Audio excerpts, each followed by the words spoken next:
Look, it's outside that understanding West Ham fans were poor tonight, but got the result. Yeah, like firstly, before I talk about the game, I just want to give like a massive shout out and credit to you guys, like home and away, all the time you guys are doing. Saturday. No, I know. Obviously, you've been away on a lovely holiday. You know, I haven't been over to a game like home and away since Liverpool away. You know, and yeah, you know, I probably missed the football at the right time. I think tonight sort of proved he went with a good team to start with, but we're very leggy, and I think today sort of highlighted that on paper you look at us and we might have a second string side, but paper don't mean nothing, does it, Nicky? You know, when you've got a second string team like Cornet, you've got players like Ings, you've got all these Mabama, etc.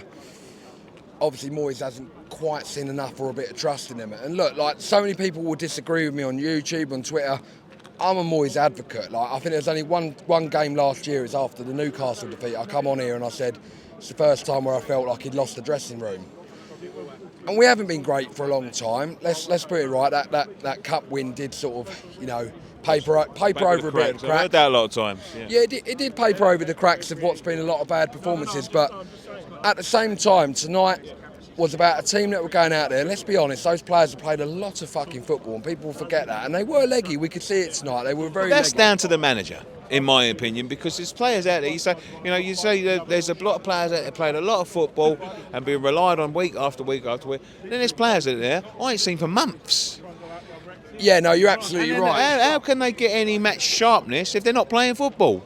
Well, you know, we were sat there behind the goal, opposite end to the away fans tonight, and you know, Cornet come on and we're saying we thought you were fucking dead. We were all singing we thought you were fucking dead, you know, because we haven't seen him for that time. And I think obviously he tried to change it out at Olympiacos. We obviously, you know, it was a terrible night out there, and we lost. And tonight it was a big game. Like, let's not forget that tonight we had to win. Like, Freiburg were level on points with us. Olympiacos were only 4-0.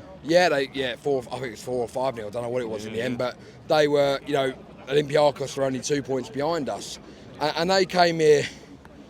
I don't even know really what their game plan was. I think it was probably just to slow down the game and try and frustrate us. I think they only had one big chance that I can remember in.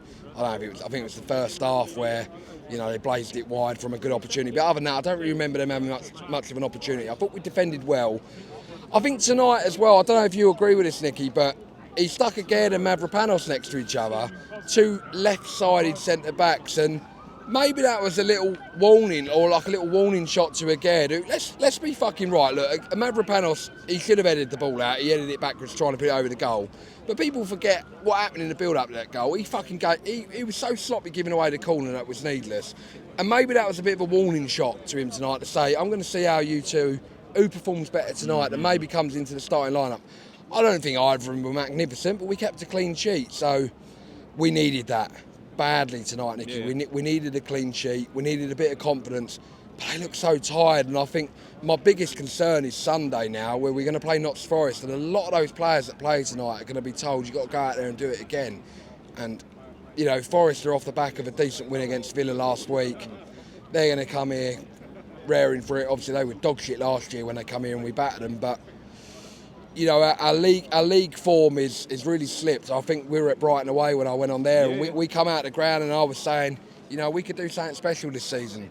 And I said that purely on the basis that I thought we had a second string team that could come and play against these teams in Europe. Whereas now I think we're really realising maybe we don't have a second string team, and I think January's key. January's really key. We've got to get a few of these players out the door, like Danny Ings. Let's be honest, it hasn't worked. Do you blame Danny? Do you not? I don't think he's a lone striker. It don't work. You got Ben Johnson who's asking for 60 fucking grand a week. What has he done to deserve that? If he's going to get 60, I want 60. Yeah, I think we'd all want that. Do you know what I mean? The only player I think I feel sorry for in terms of the players that are in the fringe is Mubama. He's coming on in the 87th minute. What's the point? Yeah. At least he got to feel the grass. That's what I would say, but Yeah, he got to feel the grass a little bit, and for him it'll probably mean a lot. But I think deep down inside of him, when there's all this contract talk going on with Divine Mubama at the moment, you know, I don't blame the lad. You know, he's done enough to put himself ahead of Ings to try and come in and do a job. Moyes has been hinting for fucking ages now about Bowen playing up top. But let's have it right. None of them were that great tonight. Kudus had little flashes. I didn't think Bowen was great tonight. I didn't think any of our attacking players were great tonight.